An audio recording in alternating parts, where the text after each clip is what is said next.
Hi, welcome to our review of the BFG. I'm Scott, I'm Sam. and this is the BFG Spoiler review. So if you haven't seen the movie and you don't want spoilers, go check out our review For the non-spoiler. for the non-spoilers and then come back to this one. Alright, what did you think? Oh my gosh. The BFG, he was absolutely adorable. I don't know how to describe it. He just was so awesome, and I was so rooting for him. Like Sophie, the main girl, bugged me just a tiny little bit, but for the most part, I think they did a really good job of picking the actress. Mhm. So, I think that the actress, yeah, she did bother me a little bit. I like that she's relatively well unknown. I mean, I haven't seen her in anything else that you know of. yeah. I think Steven Spielberg does that a lot. Yeah, that's the thing. I like that it felt very Steven Spielberg-y. I mean, from the music, from the cinematography, even how they dealt with the CG kind of felt Spielberg-like. But yeah, definitely I feel like when he picks actresses and actors, like, there are the big name actors, that are in his movies, but, I like when they go with, unknown actors or actresses, or relatively unknown. I mean, I'm sure she's been in stuff. The Giant had been in stuff, too. I mean, they had Jermaine from Flight of the Conchords as one of the voices. And Bill Hader was one of the Giants, and... Oh, really? Yeah.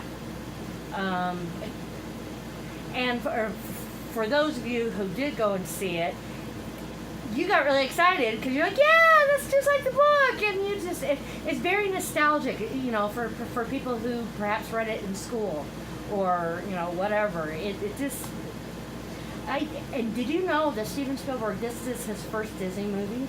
Oh, really? Yeah, they I saw that like on Facebook. So Disney, use Spielberg more. Well, here's the thing.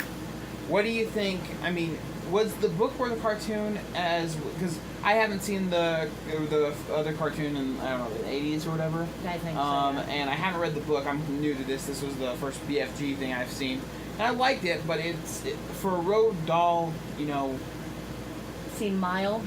Yeah, it seemed like it didn't have as much of a punch to it or as much of a tooth to it. Because, like, you watch something like Charlie and the Chocolate Factory, The Witches, James and Jack Peach, they have, like, so much character and, like, so much, like, it's, like, some points you're really scared, especially The Witches. I think, like, even though that's probably the lowest version of all those movies, like, everyone, not everyone knows The Witches, but that was a scary movie. As a kid, I was like, dang!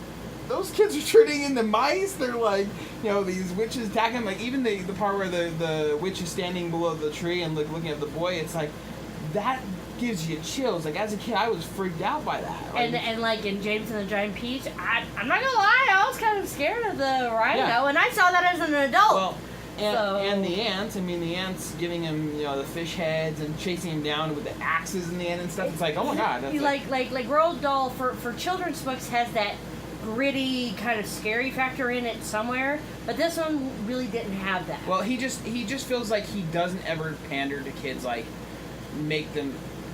And this one, I felt like he is the most pandering to kids, playing like and it's probably because it's supposed to be a younger audience, I'm sure, for this particular book. But the other properties didn't really feel like he was pandering to kids.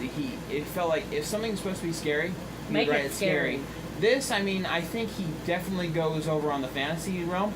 And the cool thing about it is, like, it makes the visuals so great. You know what I mean? Like, oh, yeah. Even though the movie is a little slower paced, just getting the little quiet moments where they're, like, standing next to the pond and they see the tree and they look down into the water and they see all the dreams swirling around the tree. That was a cool scene, I'm not gonna lie. And they spend time just kind of sitting there and, like, talking a little bit back and forth, getting some, like, mild dialogue. And then something really fun happens where they jump through the puddle into the tree with all the dreams. Yeah. It's like, that was cool. There's, like, a lot of really fun visuals, and they aren't even, like, popping out at you. We saw it in 3D, and, I mean, I thought there were definitely pluses to the 3D, but there was also some definitely minuses. Like, because there's so much movement where you're, like, moving around with the giant, some of the frames seemed very hard to process in your eyes. I know. It seemed a little blurry. I did. I kept blinking a couple times. I was like, oh, okay, too much. But there were definitely some really cool scenes where, like, the giant goes down and grabs the glasses, and it's really foreshortened, and it just, like, comes right out at you. And I don't think they're like pandering to the 3 too much, where it's like, oh look, we're doing 3D, and they had the like knife face in the camera. They did a little bit of that, but it wasn't like to the point where you felt it was a gimmick. Well, one of the CG moments that I really, really liked, and I was specifically looking for this, is you know how when you're watching a movie, you can tell when there's something CG and then something live action, and they try to mesh the two together and it totally looks ridiculous. Like, for example, the BFG is picking up Sophie, and she's trying to wiggle out of his hand and trying to fight him off, and they did such a good job of incorporating that CGI of his hand and this real life actress that I felt like, you know what, this felt like a real world. Like, perhaps the BFG is really... Was there ever anything in the book where it talks about how he runs? Because it seemed like, as an artist myself, I'll be watching it and I see the BFG running through town and stuff, and obviously he's very quiet, he's stealthy and stuff, but when he's running, it's like almost like he's not even running, he's almost floating. Like, I feel like some of the animation feels like it doesn't really connect, but I feel like that's the reason. Like, I'm sure he bounces in the book. He does. Yeah, like he leaps. You know, it's not just running and it's not just jumping. It's like leaping. Well, and this was like a gazelle kind of hops through. It just kind of like felt like it effortlessly just kind of grazed the ground as he runs by. And I'm sure that was a director's choice, but I mean, it was an interesting choice. It felt a little off, but it felt off in a way like, they're making it more magical, more like unbelievable, you know? Sure. Well, you know what my favorite scene was, though? What's that? Has to be when the Queen came in. Like, really? Just because it was cheesy. I'm sorry. It was, but it made me laugh. Like, the dogs drinking the drink, and they have the volatile farts. Oh, there's definitely some... I thought that was hilarious. You saw me. I was, like, chuckling, like, big time in the movie theater. You know, well, I liked it because it did have that cheesy factor. I like it. It's very much family friendly. It's very family friendly. It's very fun. And you know, I mean... You'll find it silly, but it's a good silly. Even the stupid fart jokes, I agree, they're like... When it first happened, when he first, like, they did the first fart joke in his house and stuff, I was like, this is so stupid. But when they went into the Queen's area... And, you know, they're all drinking, and then, you know, the Queen farts, and the dogs are skidding across the floor. It's like...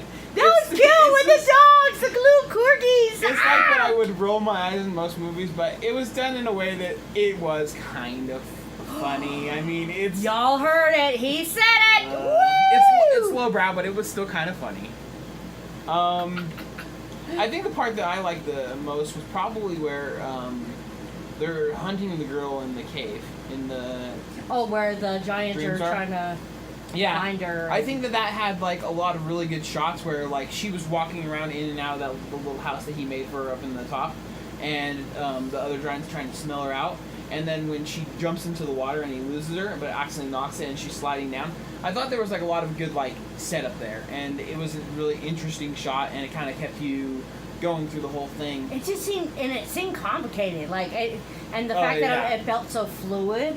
You know, like, it felt like it was almost like it was one shot, and it's like, holy crap, you know? And so I agree, that was definitely a good thing as well. Mm-hmm. So. Was there anything that you thought was just like, I mean, like, to me, the farts were pretty lowbrow.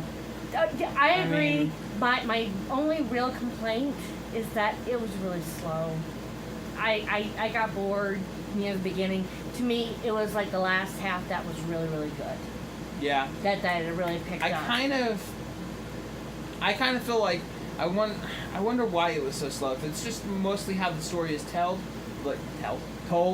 or if was a Steven Spielberg kind of choice of he's getting older, he wants things to be a little more drawn out. I don't know. I mean, like, it was slow, and it did feel like, okay, let's continue on with the story, even though the movie wasn't that long, you know. Yeah, true. No, it was only like a couple hours, but it definitely felt longer. Sorry, Steven. But no, thumbs up, absolutely. Go see it. Yeah, definitely go see it. Even as an adult, I say go see it, especially if you read the book as a kid.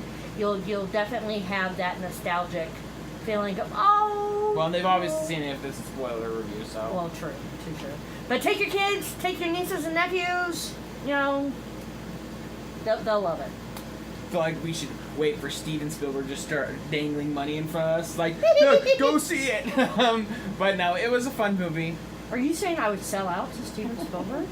Yes. How dare you? Probably. All right, thanks for watching. Thanks. Bye.